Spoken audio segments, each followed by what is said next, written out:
Salam damai Kristus. Mari wartakan kabar baik ke seluruh dunia bahwa mujizat itu nyata. Mujizat itu benar adanya. Saya akan menceritakan di mana kisah saya yang bisa merubah kehidupan saya, yaitu saat pertama sekali saya mengalami perjumpaan dengan Bunda Maria, dan sejak saat itu saya menyerahkan seluruh kehidupan saya kepada Bunda Maria.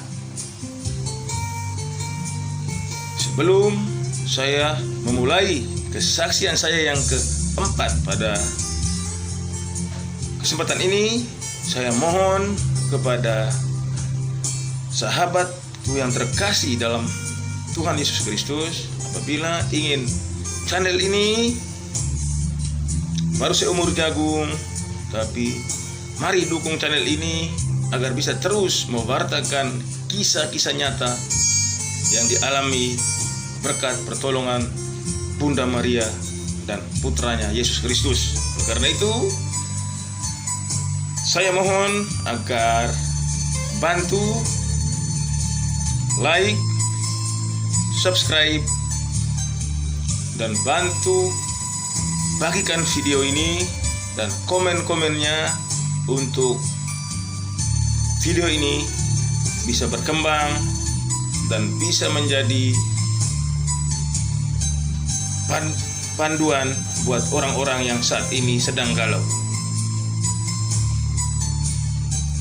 Terima kasih. Saksikan kisah saya. Saya menyerahkan kehidupan saya pada Bunda Maria. Oleh karena itu, sejak saat itu dan sampai saat ini, saya selalu mengalami mujizat-mujizat dalam kehidupan saya. Dan kali ini saya akan menceritakan di mana saya memutuskan untuk berhenti dari tempat kerja saya karena saya ingin anak saya bisa melanjutkan ke bangku kuliah, dan saya minta dipecat supaya diberikan pesangon agar saya bisa sekolahkan anak saya. Dan puji Tuhan, mujizat itu nyata berkat doa saya dan doa Bunda Maria. Saksikan kisahnya berikut ini. Jalan satu-satunya agar anak saya bisa sekolah, saya harus minta dipecat dari perusahaan saya, karena saat itu saya udah bekerja selama 19 tahun 8 bulan. Jadi saya cukup lama bekerja di situ, dan saya harus minta kebijakan agar saya dipecat supaya saya bisa memberikan pendidikan ke jenjang kuliah untuk anak saya. Di kisahnya bahwa tahun 2013 saya akhirnya berhenti bekerja dari tempat kerja saya yang dulu dituntun oleh Bunda Maria yang memberikan hadiah pekerjaan saya itu. Dan pada tahun 2013 saya akhiri pekerjaan saya karena saya harus memberikan pendidikan yang terbaik untuk anak saya. Jadi pada saat itu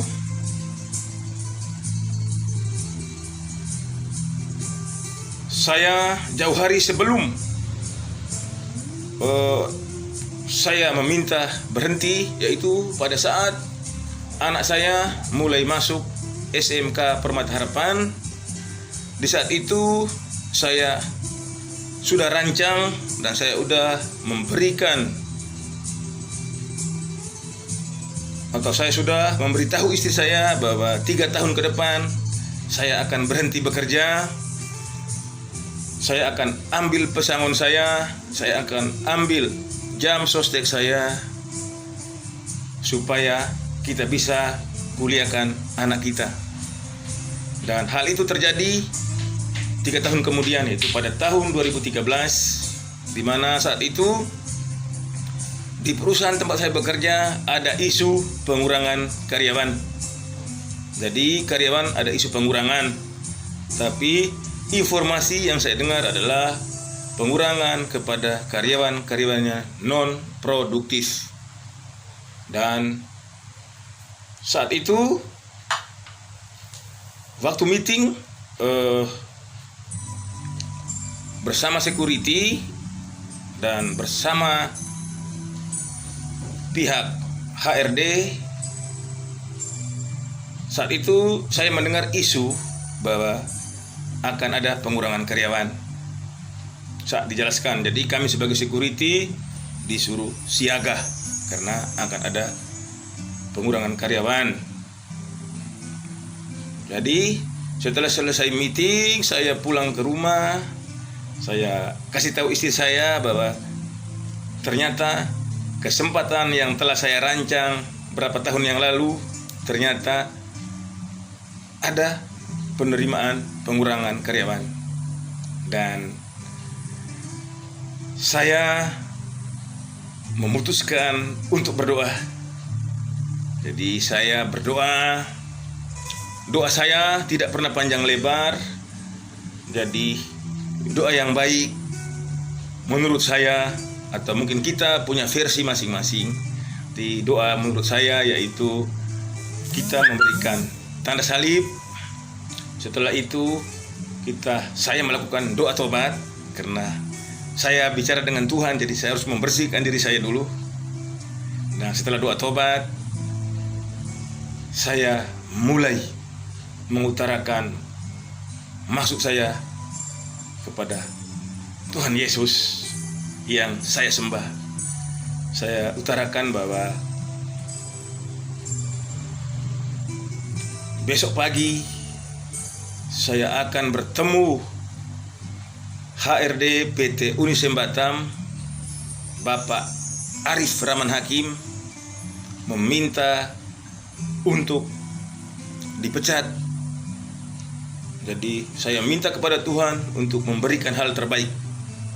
Apapun keputusan dari Pak Arif adalah keputusan dari Tuhan.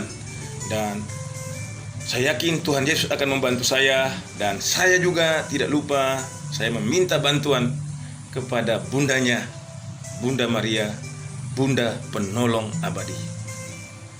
Dan saya berdoa 1 kali Bapa Kami dan 3 kali Salam Maria. Dalam setiap doa saya, dalam setiap harinya, berapa kali pun saya berdoa, tetap saya akan mengakhiri dengan 1 kali Bapa Kami dan 3 kali Salam Maria. Itulah doa saya. Dalam seharinya berapa kali, tapi tetap harus diakhiri dengan 1 kali Bapa Kami dan 3 kali Salam Maria. Setelah itu, besok pagi kembali saya bangun jam 5, kembali saya berdoa.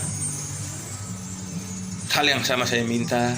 Dan jam 7 pagi saya kerja. Jadi saya berangkat dari rumah jam setengah 7, dan saya sampai di kantor jam 7 karena saya bekerja itu jam 7.30, tapi karena kita juga harus membantu rekan-rekan lain, jadi kita berangkat lebih cepat.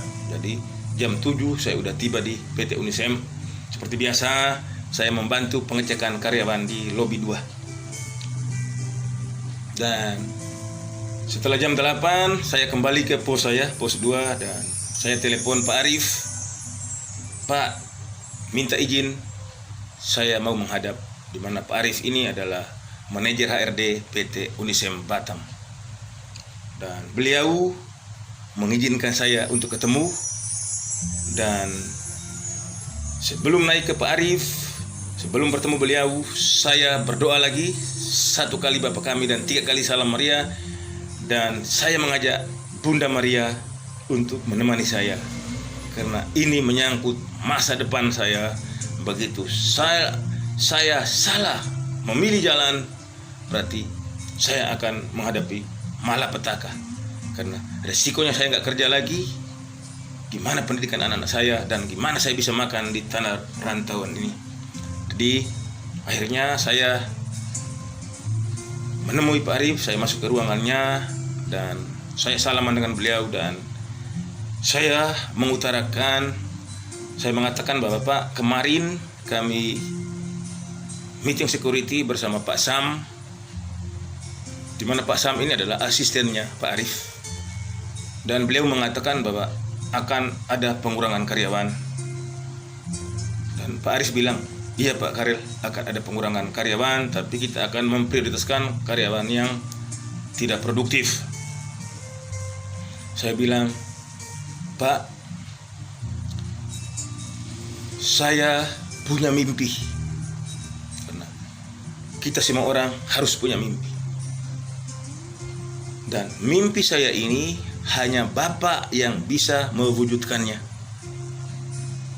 Dan Pak Arif bertanya, apa itu mimpi kamu?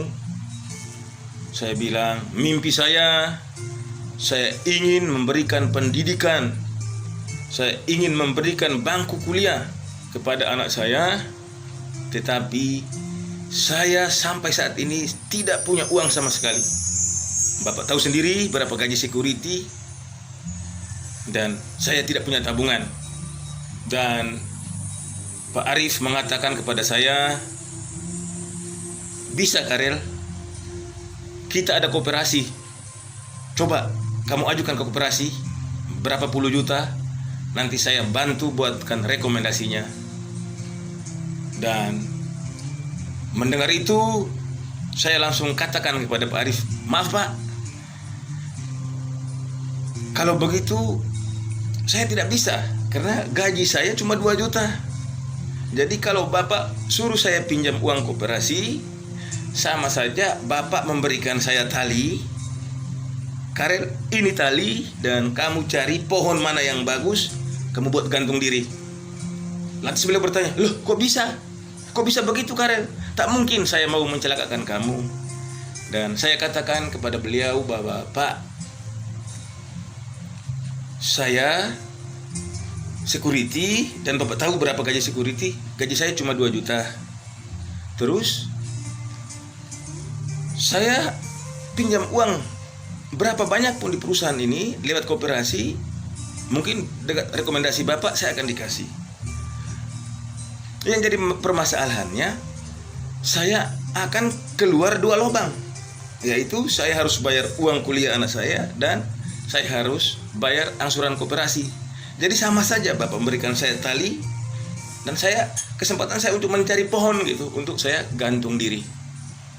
Dan beliau bilang, jadi apa yang harus saya lakukan Karel untuk membantu kamu? Saya bilang, saya mendengar bahwa kan ada pengurangan karyawan Pak, tolong saya disertakan. Langsung Pak Arif kaget, hah? Yang mau dipecat itu bukan kriteria seperti kamu Karel. Saya bilang, tolong Pak, saya disertakan, saya ingin dipecat. Kembali beliau bertanya, Karel, setelah saya pecat, kau mau kerja apa? Pikirkan dulu baik-baik. Kembali saya bilang, Pak, untuk kerjaan, saya yakin saya akan dapat pekerjaan. Karena bagi saya, pekerjaan apapun akan saya lakukan asal halal, asal itu bukan mencuri, bukan merampok. Dan dia bilang, mau kerja apa kamu Karel?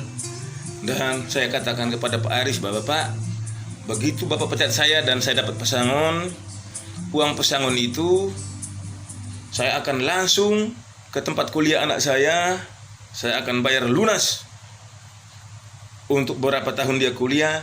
Sisanya saya akan beli gerobak dan saya akan bekerja sebagai pemulung, karena dengan gerobak saya akan dorong masuk ke kompleks perumahan untuk mencari sampah yang bisa saya jual untuk menyambung kehidupan saya. Karena saya yakin Tuhan Yesus dan Bunda Maria akan menolong saya. Saya katakan demikian ke beliau. Dan beliau bilang, "Hah? Kamu jadi pemulung?" Saya bilang, "Iya Pak, saya akan jadi pemulung." Karena seenggak mungkin saya bilang akan menjadi manajer. Karena saya tahu level pendidikan saya. Saya tahu siapa saya. Tapi mulung pasti. Asal ada kemauan, pasti saya akan jadi pemulung.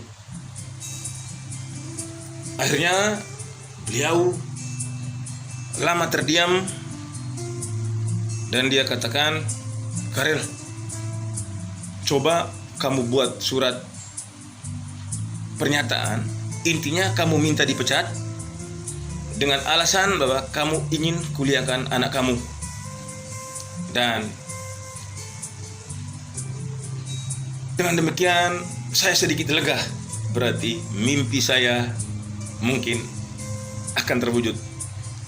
Dan saya bilang, "Terima kasih Pak, saya pamitan ke pos." Dan saya mulai merancang suratnya. Saya tulis tangan pakai kertasnya buku jurnal kami di pos. Saya buat, "Saya Karel bla bla bla, intinya saya ingin dipecat dan diberikan pesangon sesuai dengan peraturan perusahaan yang telah ikut program pengurangan karyawan." Dan segitu saya tulis, saya beli materai 6.000, saya tempel. Dan setelah selesai jam istirahat, saya serahkan kembali. Saya serahkan kepada Pak Arif. Dan setelah Pak Arif baca, dia bilang akan saya bawa ke meeting manajemen. Dengan demikian surat permohonan dipecat saya udah saya ajukan. Dan butuh waktu lebih kurang seminggu. Tapi jujur, setiap hari saya selalu berdoa kepada Yesus. Dan saya minta bantuan doa juga kepada Bunda Maria lewat doa Salam Maria. Bahwa saya ingatkan kembali, apabila kamu dalam berdoa, kalau memang kamu ingin mengikuti cara doa saya, silakan. Bahwa saya selalu berdoa, yaitu saya memberikan tanda salib. Setelah itu saya berdoa doa tobat. Setelah itu saya mulai berbicara dengan Tuhan. Saya mulai berkeluh kesah dengan Tuhan tentang apa yang saya minta. Setelah itu saya akhiri dengan doa 1 kali Bapa kami dan 3 kali Salam Maria. Itulah doa saya setiap harinya. Dan saya menunggu keputusan itu. Dan suatu hari, sekitar 3 hari dari saya menulis surat itu, anak saya Franciscus Karibia Anut Putra, dia jalan sore di pasar Bidaayu, hanya sekitar 300 meter dari rumah saya, di mana pasar itu adalah pasar yang sangat tradisional, bahannya dari kayu dan ya pasar untuk tempat belanja kami. Anak saya jalan-jalan ke pasar itu, dia ketemu seorang mudika. Mudika ini adalah seorang alumni Universitas Atmajaya Yogyakarta. Setelah ketemu saudari kita yang diutus Tuhan ini, dia menyampaikan kepada anak saya, "Frans, kamu rencana kuliah di mana?" Anak saya mengatakan, "Saya rencana kuliah di Atmajaya Yogyakarta." "Udah daftar?" Anak saya bilang, "Belum, nunggu Bapak untuk mengajukan pesangon baru kami mendaftar." Dan puji Tuhan, alumni ini mengatakan bahwa Atmajaya sekarang sedang penerimaan beasiswa buat anak-anak berprestasi. coba kamu lamar, tapi waktunya tinggal 5 hari lagi ditutup. Jadi kalau kamu mau buat secepatnya, karena 5 hari lagi akan ditutup. Akhirnya anak saya bilang, iya kak, ada ya kak. Dan dia langsung balik ke rumah berlari dan menemui bapak saya. Bapak, dengan ngos-ngosan, Pak, di Atma Jaya ada penerimaan beasiswa pak. Saya coba, dan kami datangi lagi ke Pancur, yaitu sekitar 2 km dari rumah kami, ke tempat alumni Atma Jaya itu, dan kami minta persyaratannya, dan dia menjelaskan persyaratan-persyaratannya. Besok pagi kami bagi tugas, karena waktu makin sempit, tinggal 4 hari. Besok pagi kami bagi tugas, istri saya ngurus surat RT RW, surat keterangan tidak mampu dari RT RW sampai ke kelurahan. Itu tugas istri saya. Tugas saya ke sekolah Yosudarso meminta legalisir ijazah SD dan SMP. Dan tugas anak saya minta surat keterangan dan legalisir ijazah di sekolah Permata Harapan. Dan suatu hal yang sangat menggembirakan, yaitu ada persyaratan tambahan adalah ikut aktif di gereja sebagai misdinar. Dan kebetulan anak saya sangat aktif di gereja sebagai misdinar, dan dia mempunyai surat itu, dan surat itulah juga kami lampirkan. Dan surat-surat itu terkumpul semua dalam waktu 3 hari. Setelah 3 hari, waktunya 1 hari lagi harus sampai ke Universitas Atma Jaya Yogyakarta. Di saat ini mujizatnya mulai terjadi, karena berkat doa-doa kami kepada Tuhan Yesus dan Bunda Maria, mujizat terjadi. Karena waktu itu saya sudah keliling Batam, di tempat pengiriman, di mana ada jasa pengiriman barang, kantor pos yang terbesar pun tidak berani menjamin bahwa paket itu 1 hari akan sampai di Yogyakarta. Dan saya udah putus asa dan gelisah. Saya udah keliling Batam dan saya udah hilang akal. Dan di Pelita, di terowongan Pelita, saya parkir motor dan saya menangis karena kesempatan akan hilang.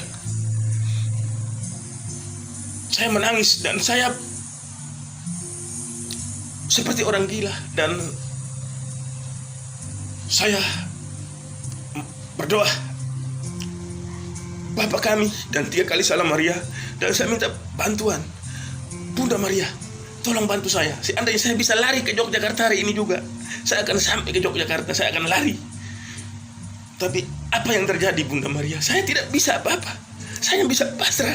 Saya bisa minta pertolongan Bunda Maria agar bisa sampai permohonan ini ke Yogyakarta, ke Universitas Atma Jaya Yogyakarta. Setelah saya selesai berdoa, dan karena muka saya penuh dengan air mata, dan saya ambil di jok motor saya ada simpan air minum mineral 1 botol, saya ambil untuk cuci muka. Setelah saya ambil untuk cuci muka, saya minum air itu dan saya duduk tenang lagi. Setelah itu saya ingat di tanah longsor itu ada tikih, titipan kilat. Saya kembali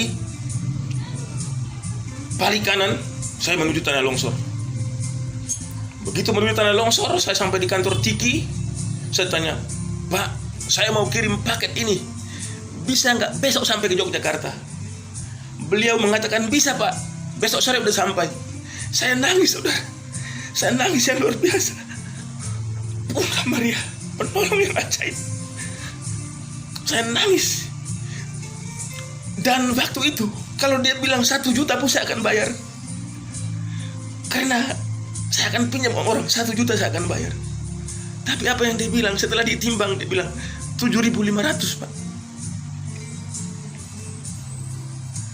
7.500. Dan kebetulan dia ada layanan online.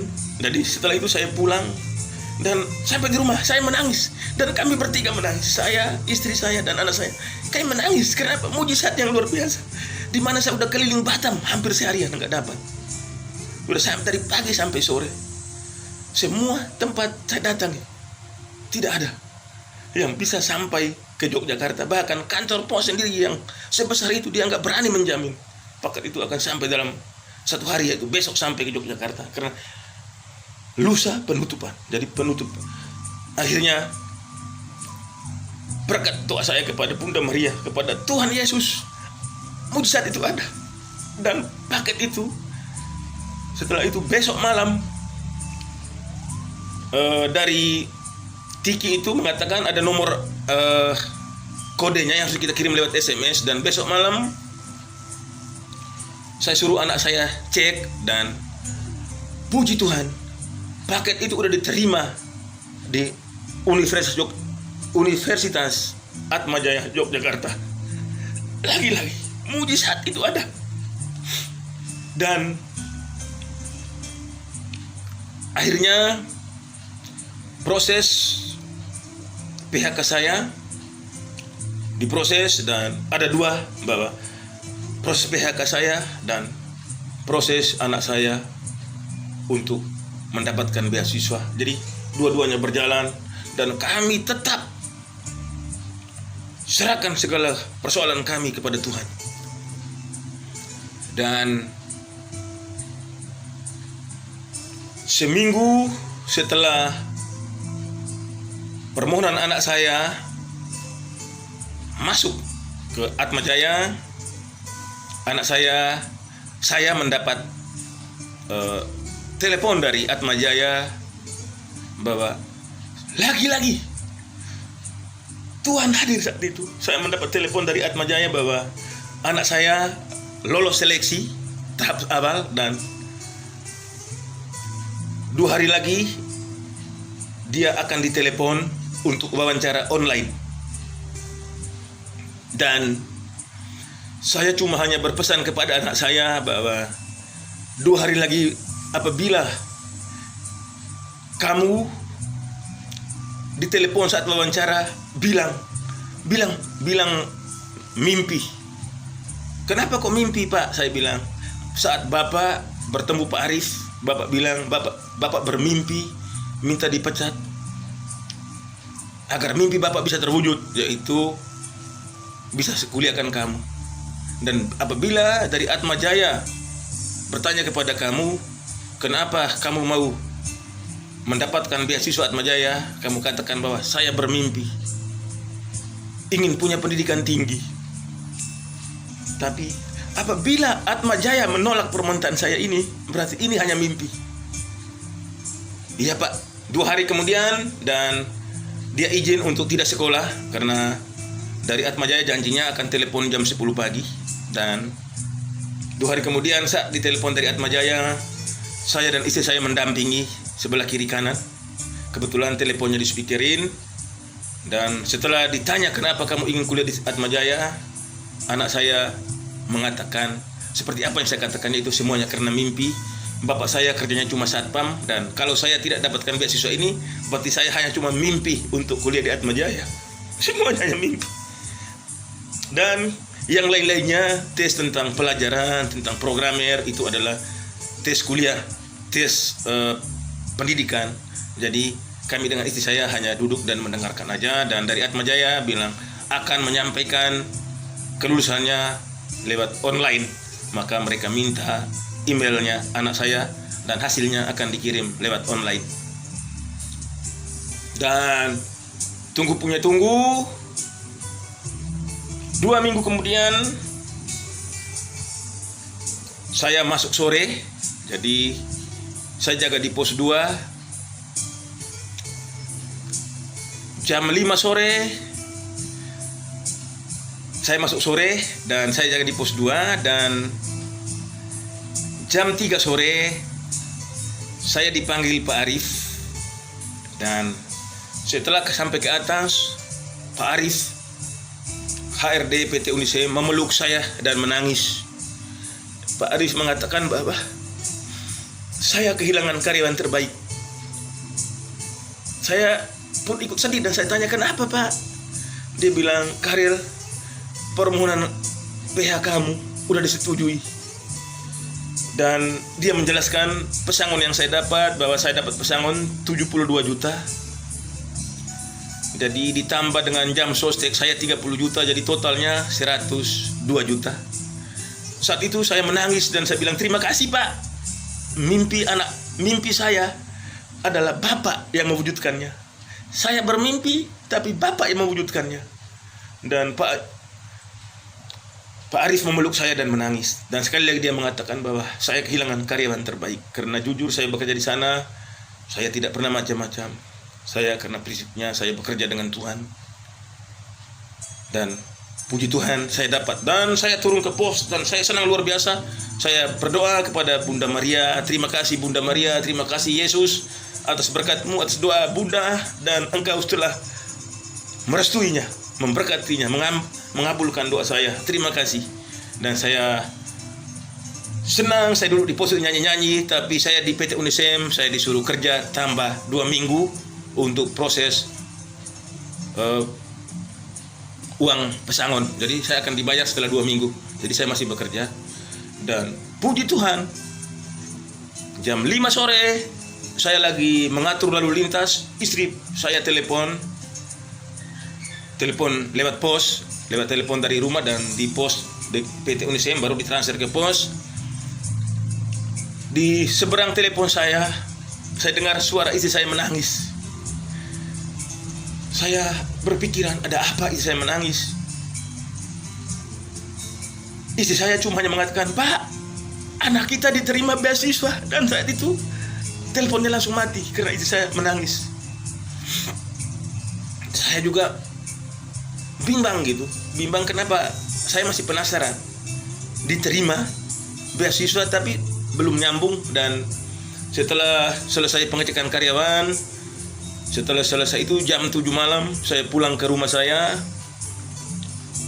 Dan istri saya, anak saya memeluk saya, dan kami menangis semua. Bapak, Bunda Maria, doanya luar biasa,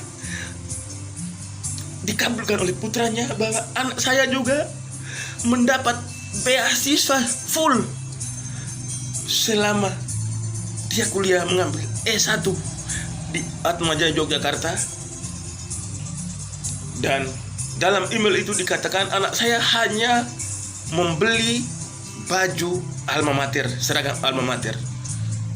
Jadi cuma itu uang yang dikeluarkan. Jadi anak saya mendapat beasiswa full sampai dengan S1. Luar biasa mujizat Tuhan untuk anak saya, untuk keluarga saya, untuk keluarga kami. Karena dari awal pergumulan hidup saya, mulai dari jatuh bangunnya saya sudah wakafkan keluarga saya kepada keluarga kudus, kepada Bunda Maria. Maka mujizat itu terjadi setiap saat. Dan di situ saya jujur, malam itu saya bersama istri, anak, kami berangkat ke Pancur, ke tempat Mbak itu, alumni Atmajaya itu. Kami mengucapkan terima kasih banyak atas berkat dia. Anak saya akhirnya diterima beasiswa S1 full, tidak bayar kecuali beli baju alma mater. Luar biasa saudara-saudara apa yang saya alami. Campur baur. Malam itu saking senangnya saya berdoa, dan saking senangnya saya tak bisa tidur. Saya merasa luar biasa bahwa akhirnya kesempatan saya bisa sekolahkan anak saya, walaupun nanti saya jadi pengangguran. Dan sekitar beberapa minggu kemudian datang surat dari Atmajaya, surat resmi pemberitahuan Dan surat itulah nanti akan kami bawa saat pendaftaran. Dan itulah perjuangan saya, doa-doa dan mujizat yang luar biasa, bahwa berkat doa kita kepada Bunda Maria, doa kita minta doa kepada Bunda Maria akan dikabulkan oleh putranya. Bahwa ingat saudara-saudara, dalam kesaksian saya kali ini sungguh luar biasa, hal yang tidak mungkin menjadi mungkin, semua karena doa. Jangan lupa berdoa. Saksikan kesaksian saya berikutnya tentang gimana setelah saya dipecat dan saya mendapat pekerjaan yang luar biasa sampai saat ini. Jangan lupa